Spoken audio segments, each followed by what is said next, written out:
나는 적그리스도의 환영을 보았습니다. 누군가는 이것을 단순한 꿈이라 말하겠지만 깨어있는 자들에게는 미래를 향한 날카로운 경고로 들릴 것입니다. 어느 날 밤 나는 인류의 종말을 알리는 기이한 환상을 봅니다. 하늘에서 정체불명의 UFO 한 대가 내려옵니다.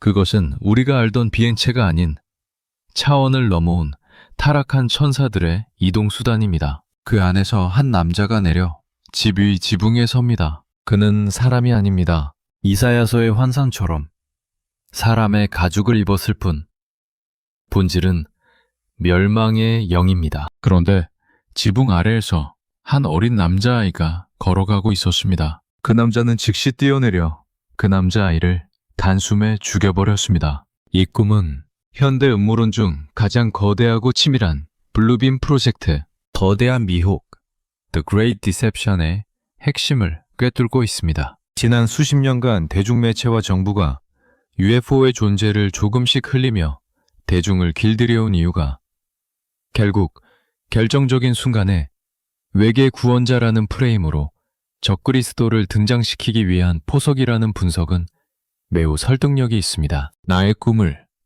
이사야서의 환상과 UFO 담론, 그리고 적그리스도의 속성과 연결하여 분석해 봅시다. 1. 그는 사람이 아니다.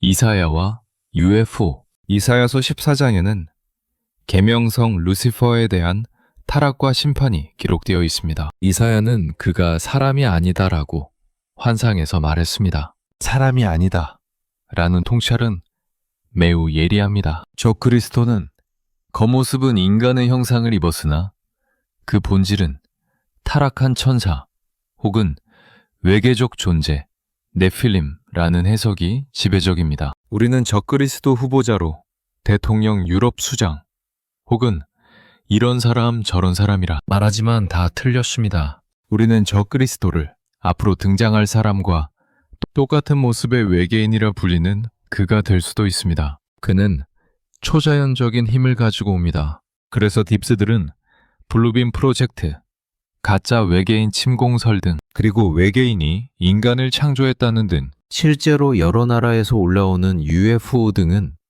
사람들로 하여금 그것을 인정하고 믿게 하는데 다 동원될 것입니다. 정신들 차려야 합니다. 엄청난 미혹이 인류를 기다리고 있습니다. 오늘날 많은 음모론자들은 UFO 현상을 외계인이 아닌 차원을 넘어온 타락한 천사들의 이동수단으로 봅니다. 마지막 때의 적그리스도가 하늘에서 기이한 비행물체를 타고 등장하여 인류에게 가짜 구원자 혹은 외계의 메시아로 각인될 것이라는 시나리오와 나의 꿈이 일치합니다. 지붕 위에 선 존재.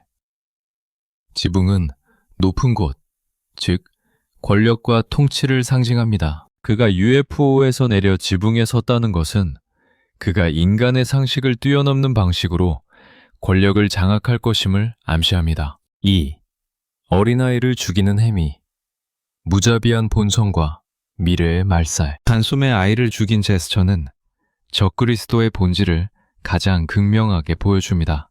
아이는 인류의 미래와 순수함을 상징합니다. 적그리스도는 인류의 다음 세대, 즉 영혼의 순수함을 파괴함으로써 인류를 영원한 어둠, 블랙 큐브의 세계로 몰아넣으려 합니다. 겉으로는 평화와 질서를 외치지만 속에는 일말의 자비도 없는 살인자의 영을 가졌음을 보여줍니다. 이는 성경이 말하는 멸망의 아들 그 자체입니다. 두 번째 꿈은 뉴욕 같은 대도시의 유명 건물 같아 보입니다. 그런 건물로 들어가려는 적그리스도의 모습을 봅니다. 양쪽 길가에는 수많은 인파들이 몰려와서 환호하며 소리를 질렀습니다. 온 세상이 그를 환영하였습니다. 군중의 열광.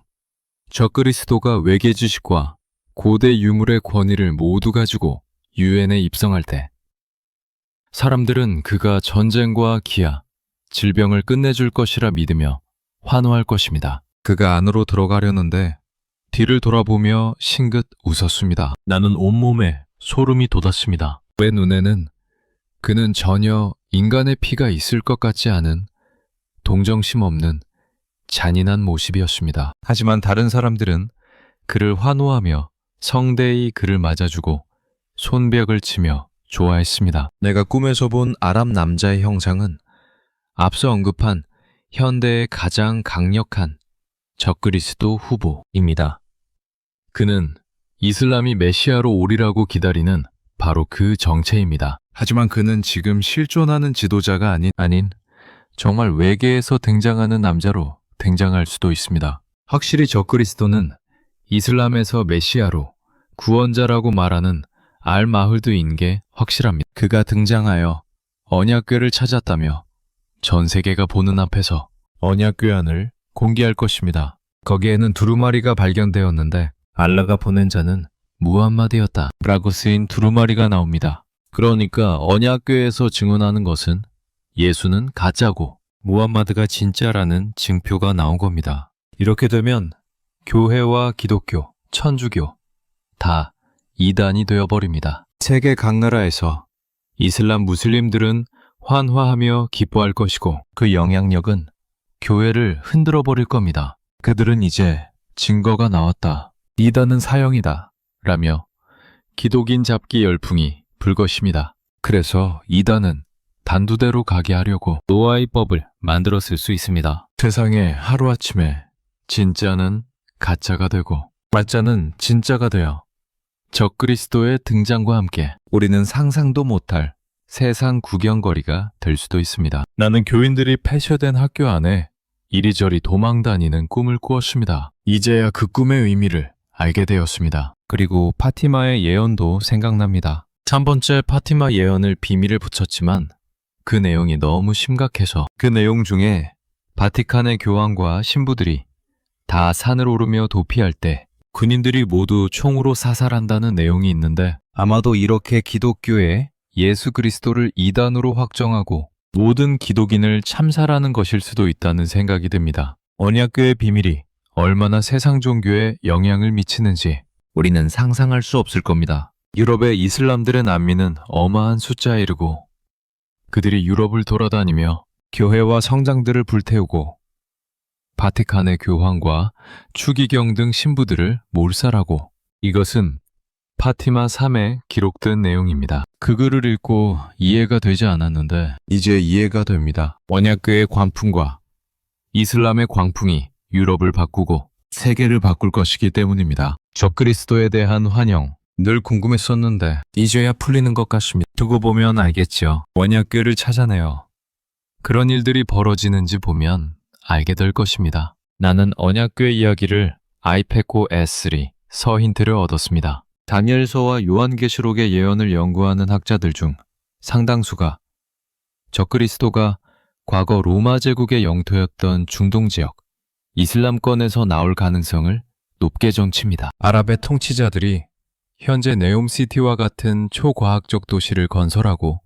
평화조약을 주도하는 모습은 꿈속에서 세련되게 등장하지만 본질은 파괴적인 그 존재와 겹칩니다. 새로운 바벨탑을 그들은 짓고 있습니다. 세상 똑똑한 기술자들은 칩으로 못하는 것이 없고 이제 계시록 13장이 이루어질 짐승표가 나오려고 합니다. 그것은 팬데믹의 시작과 함께 백신과 백신 여권, 세계 경제 붕괴, 금융 붕괴, 통화 붕괴, 그리고 CBDC는 짐승표가 나오게 하려고 설정된 모든 계획의 일부입니다. 이제 민족이 민족을 대적하는 전쟁 후에 적그리스도는 등장할 것입니다. 모든 것을 파괴한 후 그는 이 세상의 안전과 평등이라는 주제로 인류를 기만할 것입니다. 인류를 시험할 대환란이 곧 닥칩니다. 깨어서 준비합시다. 시간이 그 지점을 향하여 달려가고 있습니다.